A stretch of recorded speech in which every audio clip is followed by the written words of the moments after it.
power of sale. Demystified. You're thinking, why are you talking about demystifying things? Well, because power of sale seems to create a fair bit of confusion, or people think it's exactly like buying a regular home, and it's actually not. It's an illusion. It is an illusion. And so we figured it was time to actually demystify everything to do with purchasing a power of sale. We don't really have to talk about selling a power of sale because it would, well, if you find yourself in that situation because you're a second or third mortgage holder and you need to sell a property under power of sale conditions, you want to reach out to us because that's a hand-holding journey. Most of the time, it's a financial institution that's going to be selling a home under power of sale. So it primarily is buyers that have the questions and need to get great clarity on how to navigate that process. I'm Yetta Decker. And I'm Ken Decker. And we can do that process for people that are working for banks and CMHC. Right. Because the neat thing about power sales is they all come onto the MLS system. Mm-hmm. And one of the reasons, because you hear people, oh, I'm going to get a steal of a deal. I'm going to get a power of sale. I'm going to save, $50,000 or $100,000. Because I hear these things of foreclosures in the United States where they'll sell foreclosures on the doorstep of the courthouse. Yep. They literally get their foreclosure papers. They go out on the doorstep and people bid on it. Right there, they get rid of that property as long as there's a market for it. Right, which often there is in the States. So the American way of doing real estate and the Canadian way of doing real estate are actually quite diverse from each other. Like there's quite a discrepancy between the two methodologies, especially when it comes to power of sale or foreclosure. So often you'll hear the language foreclosure. Even in Canada, a lot of times clients will call me. It can happen in Canada, but it's very, very, very, very, very, very rare. Right, to the point that we've been in the industry 30 years and we've not ever done a foreclosure. So pretty rare, and we haven't run from them. There just isn't very many of them to run to in Canada. Mm-hmm. And that's because the mortgage document, it's how it's specified in the mortgage document if someone defaults under the rules of the mortgage, and that can be non-payment, could be not paying your taxes, could be not having insurance on the property. There's many different ways you can default on your mortgage. And then the primary recourse of the lender is power of sale. Right. And we believe, and you need to echo whether it's true or not, that people want that process to be understandable. And because there's so much confusion around it, we thought this was the time, and this is the show that you want to send to anybody that you hear the word foreclosure or power of sale come out of their mouth if they live in Canada, because it's not so applicable if you live in the States, because it's a different conversation. It's a different legal process that is generally undergone. The house will undergo. So if you know anybody, so this isn't just for you, this show, this is for anybody you've heard them say, I'm going to get a deal because I'm going to buy me a foreclosure or a power of sale. This is the show that you want to send to them. Send them to the Decker Team YouTube channel, or if you've already logged on to get the show, share it with them, give it to them so that they can have clarity, or you could even invite them to attend a millionaire workshop that we have coming up where we're going to touch on power of sale as well. So that's April 18th, 2018. So if you're watching this in an archive show and April 18th, 2018 is long gone, then you're going to want to connect with us and we will get you the next workshop date or provide a one-on-one consultation on how to handle purchasing a power of sale. Yeah. So I thought it would be great to distinguish the difference between a foreclosure and a power of sale. And foreclosure means the person that forecloses takes the property back. They can sell it for whatever price they want, right? Whether it's below what you owe them or above what you owe them. And they either take the loss or they keep the profits if they sell it for above what you owe them. Now, under power of sale, it's kind of more civilized, I'd call it. Even though for someone losing their home or their property, there's nothing civilized. There's nothing civilized about it. And yet, the beauty is the lender is required by law under the power of sale law to attempt to get the highest value possible. And they have to prove that they've done that. So they need to put it on the market with MLS, full realtor service.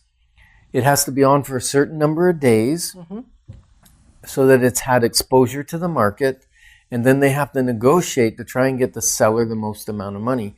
And the reason they do is that any leftover, after they pay the legal fees, the realtor, and pay out the mortgage and back interest and all those charges, and if there's any money left, it actually goes back to the seller as their equity. If they're short, the seller is actually still on the hook for that money. And basically they're going to have to pay it unless they go bankrupt, really. It's the only way to avoid not having that charge against you in the future and having to pay it. Right. So power of sale, really just to summarize it again, because it is one of those things that until I was in real estate, I couldn't wrap my brain around. And maybe you're like me, that it's just the two words, foreclosure and power of sale, are bantered out there as though they're the same thing. So under foreclosure, which really doesn't happen in Canada, you're no longer liable and you no longer have an asset if you're the original homeowner. It's taken from you either way. Regardless of whether they make enough money or don't make enough money in the sale, there's no benefit or liability to you under foreclosure. They also don't have to attempt to get market value for the property under foreclosure. Under power of sale, the institution or the individual, because it could be an individual that has a second mortgage or a third mortgage or a first mortgage even, that is now selling the property, and it's not actually a financial institution, it's an individual. Regardless of who it is that's selling it, on behalf of the homeowner that has defaulted in one way or another, the person that now has access to it or control of it, because they don't actually have ownership of it, really, not of the asset, because the original person still has a link to the property.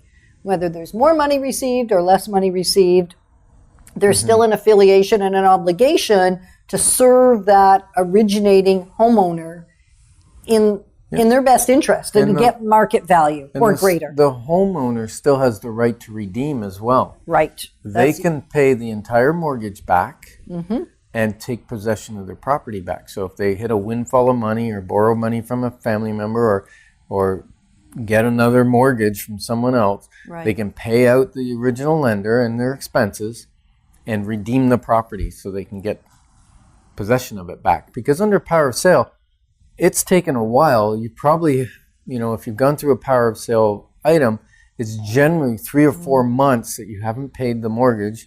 They've gone and got a court order. And once they get a court order under power of sale, the sheriff comes, changes those locks, and you're out. Now, they may let you remove your personal belongings. And a lot of times they'll give you, before they bring the sheriff, they'll say, okay, we've got the order. You have 2 days to move out or whatever. I don't know exactly the date, the timeline. And then if you don't move out, they will have the sheriff remove you, which then it's ugly. So you don't want to go there. Well, and you know that this is about to happen because you have received legal letters, you will have received notice, so that although it's an awful experience to undergo, it's not totally a surprise that it's about to happen. Yeah. Now, under power of sale, the interesting thing is you still have the right to redeem it right up until the time the property closes. Yeah, some judges will say until the property's sold firm. Right. Because now there's an interest relayed to a third party. Right. It's messy. It's messy. And if you are in the situation where you miss some payments and the bank's on, you're getting letters from the bank and whatever, please call us as soon as you can't handle your home, because you will come out of it way better if we can get involved and get your property sold for you before the bank takes it back and has all the legal expenses and all of that, and it gets the stigmatization of being a power of sale, we can help you get out of it way sooner. And with way more money intact, like a way better equity position. We actually just had a client who we didn't help buy the property for. We didn't know them then, and yet they knew of the Decker team based on a reputation in the community and in the city of Ottawa. And they called us and said, actually, they just popped right into our office and said, I need you. I need your help. And we were actually able to talk with the bank, stave off the power of sale because we were putting it up on the market, supported that client through the process.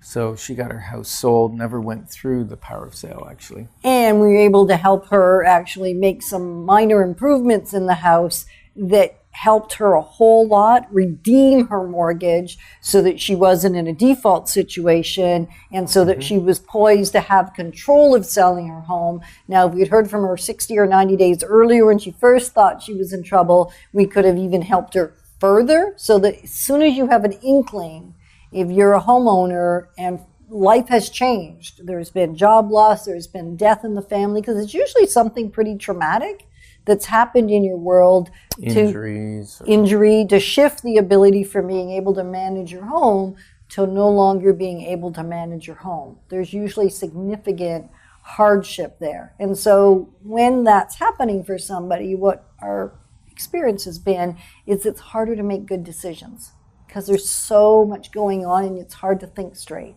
So the first inkling you have that you may be in that scenario, or you know somebody, you've heard somebody talk about it, a family member, ask them to give us a call, and we will be totally confidential. Like, this is vital. It's the patient-client confidentiality. We have that exact same obligation as a realtor, as a professional in the real estate industry, to keep that information confidential, and that's the other advantage in having us involved as soon as you have the inkling is we have a little more time to work with. We can usually save more of your money, and it never has to have the stigma of being a power of sale, which, as much as it doesn't mean it's going to sell under market value, it means buyers perceive. So raise your hand, even if you're listening or watching, just have fun with this. Raise your hand if your perception was that under a power of sale, if I'm buying one, I'm going to get a deal. Well, it's my perception, because if a property is power of sale, there's certain warranties, guarantees. I don't know that the chattels are going to be there, the appliances are going to be left, like they could be removed. There's no repairs. If I find something wrong with it, the bank's not going to repair it. It's totally as is, where is, no warranty at all. Right. So if you're buying a property with that criteria, I would expect to buy it a little lower than market value. And sometimes you do, and sometimes you don't. And then there's also periods where most of the time where a person has lost their property to power of sale, there's also delayed maintenance because they haven't had the money to maintain it either. So now you've got, no warranties, a poor condition property typically. And if you're under power of sale, never destroy the property. I see that sometimes. People are losing their house to the bank and they're vindictive, they're angry. They're hurt. So they damage the property. They kick the drywall. They take bathroom fixtures and take the dishwasher out and take all kinds of stuff. They're trying to salvage some money. They take the chandelier down and they take out the air conditioning unit. They're trying to save a few dollars, but what's really happening is they're damaging the value of the property, and they're hurting themselves. Unless they're declaring bankruptcy, and then I guess they're off the hook. And yet it really still doesn't help anybody in the big picture. It's just a harmful... No. So the best thing is when you start to get into some financial issues, just don't hide your head in the sand. I know there's, you feel some guilt, you feel some shame, you feel like you failed, and yet get some help, get some advice. There's things we can do. There's things that can happen. that can really help you. And we can't do it unless we know that you are struggling. Right. And one of the things that we have that we would love to give you if you email us at info@DeckerTeam is a Ottawa and area home 2018 selling, buying, and investing made simple. And it will help you, even if you are into financial difficulties, how to prepare your home so that you can get the most amount of money for it. And you can do that ongoingly. And then when you're ready, give us a call so that you don't leave it too late. So it's of value to anybody, regardless of the situation you find yourself in. And regardless of whether you're buying a home that is power of sale, it's actually also got some great tips and insights in there. In addition to what we're sharing on the show, there's so much more to know. Yeah, so email us at info@deckerteam.com and just put in there you'd like the 2018 guide. Right. And we will send you off an electronic version of that, PDF version. So the process is a little different when you are buying a property that's power of sale. And that is, it takes longer. It is, I would say, be prepared to be exasperated or risk being exasperated. Really your choice whether you choose to be exasperated. And yet it's one of the areas that we set the expectation with our client to say, even when you put an irrevocable in, even when you honor the no Saturday, no Sunday, 48 or 72 or 96 hour turnaround, even then, you will not be assured or guaranteed to get a response from the person doing the power of sale proceedings. I'm going to say financial institution because that's generally where it's most difficult. It's quite often a lawyer involved between them as well. Right. So there's some communication going back and forth. So like a regular home, a lot of times we can get a conditional sale put together for you in one day or a couple of days at the max. Power sale might take a week, 2 weeks, 3 weeks. We just recently worked on one that we got conditionally sold now. Farm. I can't talk about it because it's just conditional. And it took like a month to get the sale together. And that was simply because the power of sale company didn't respond as quickly as we requested in each counter. And so fortunately, we'd set the expectation with our buyer to say, yes, this is the right property for you. We're thrilled about that. And buckle your seatbelt. Yeah, and then you're going for a ride. Yeah, they had to order extra appraisals because the value we were telling them it was significantly lower than they had originally thought the value of the property was. And they, again, under the power of sale, they have to prove that they're getting the utmost for the seller that they possibly can. So they got to jump through some hoops. And if they're going to take a big chunk off the price, they're going to have appraisals to support that. Right. And their original set of appraisals were simply not accurate. The original set of appraisals did not adequately take into consideration the condition. And we know that it didn't because if they would have, then the property would have sold where the appraisals were at.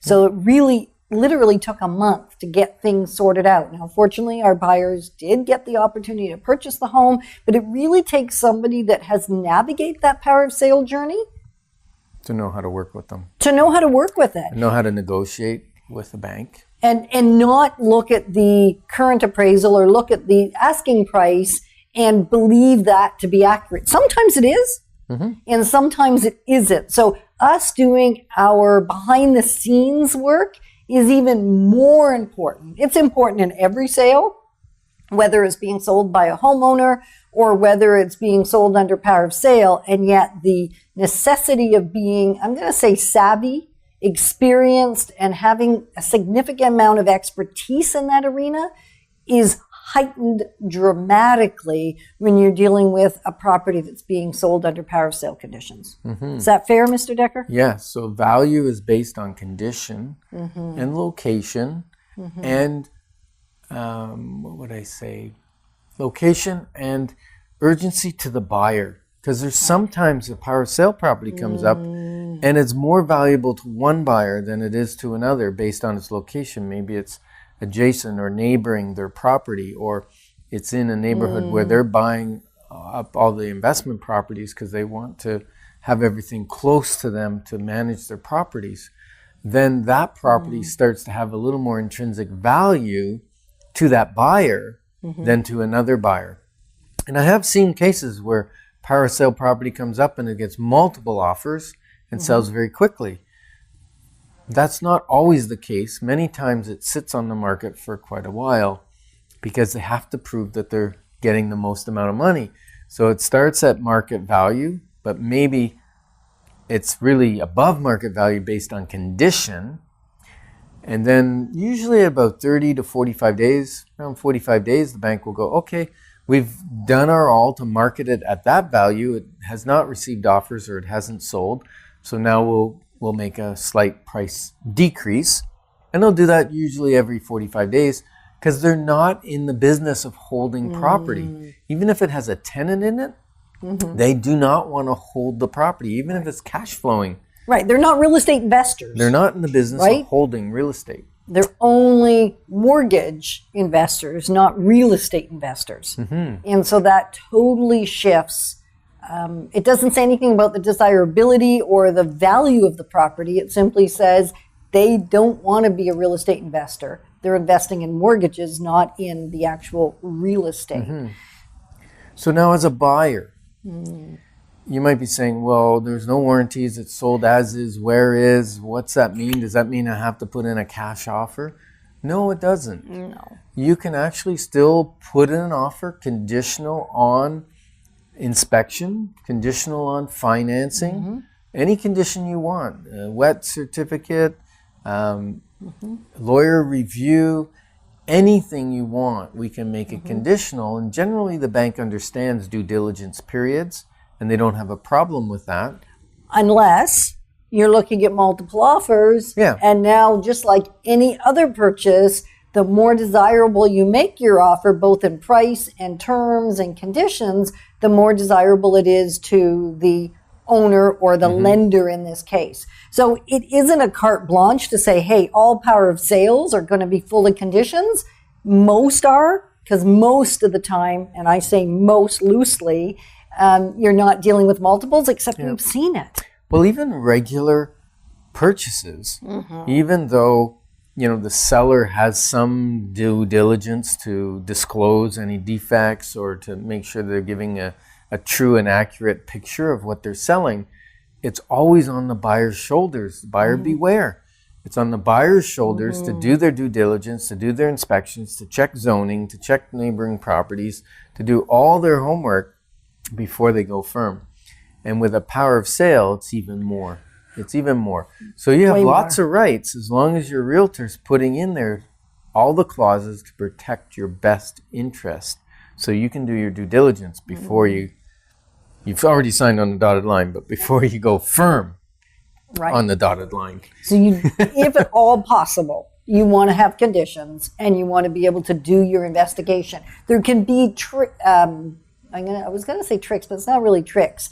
Things to navigate that are a little more difficult, such as if the house is on not municipal water, but on a well or on a septic, and it's in the winter. Sometimes the water's been turned off, the septic's not been working, and so now we have to attempt to negotiate with the mortgage company or the lender to give you access to get all that going, and they don't want to, because then if the sale falls apart, they have to do it again. So there's just more to navigate. Yeah, and yet on we a can do country it. property, we have to get the water turned on. Right. And the lender understands that because we have to get a water potability, because you cannot get a mortgage on a property unless you have potable water. Water potable means drinkable. It's good, healthy. So we got to be able to do that. And if we can't get drinkable water, we can't get a mortgage. And then even in the city, those properties, the water will be turned off and drained. And they may not want to turn it back on. Right. Even to make sure there's enough pressure in the house and that there's no clogging of the pipes and that there's no water leaks. Because who says that there wasn't a water leak as it was being turned off and as the pipes were being drained? You don't know. No, you don't know. And so we work diligently to get that water turned back on so the inspector can do a full inspection, but it depends on the lender and how sticky they are. So you do have some rights as a buyer, and you've got to flex those rights before you go firm. Because once you go firm with a power of sale, you have no recourse. You're buying as is, where is, with zero recourse. If something comes up, if you find out something, if you find it's got vermiculite insulation, if you find it's got asbestos, if you find it's got mold, doesn't matter. Whatever it is, the bank's going to stroke out all those clauses. The UFI, which is formaldehyde insulation. That's a mouthful. That's the old urea foam formaldehyde. Yeah, it's the old foam insulation. They used to blow in a liquid foam that set back in the 70s, and then they found it wasn't good for you. It's kind of the same smell you get when a new car smell. That's the area formaldehyde foam, and it's got a half-life, so it's long gone. And yet it's still in our standard clauses. So but the bank will take those out. Right. And so you just want to know what you're signing. It's typical for them to change the agreement of purchase and sale. It's about the only time the standard agreement of purchase and sale in Ontario is actually shifted, and that's under power of sale or potentially under an estate sale. Right. Similar, not as tricky as navigating a power of sale. So if you're looking for a great property, whether it be under power of sale or it be regular sale, you just want a great property for you as a family member or as an investment property, we can help you out there. We have the ability to set up specific searches matching your criteria, and we will look at all power of sales, all for sale by owners that we can get our hands on, and also all the MLS properties. And the homes on the secret list. Yes. Which we've got quite a few. Is it a secret list if we talk about it? Well, it is, because we can't actually give out the list. We can match what you're looking for to our list. That's why it's a secret list. Right, because there's people that have said, hey, I'm willing to sell my home. We either have an exclusive listing, or we know that it's about to come onto the market. And so we have a comprehensive list of that. And so you can be the first to know about it before it ever becomes public knowledge. And often our clients have gotten a real gem that they wouldn't otherwise have gotten their hands on because there would have been competition for it. Right. So all you got to do is call 613-860-4663. That's 613-860-4663. And we'd be delighted to set that up for you. And we love that we get to playfully, powerfully, and purposefully move forward together with you, whether you're making a move now or down the road.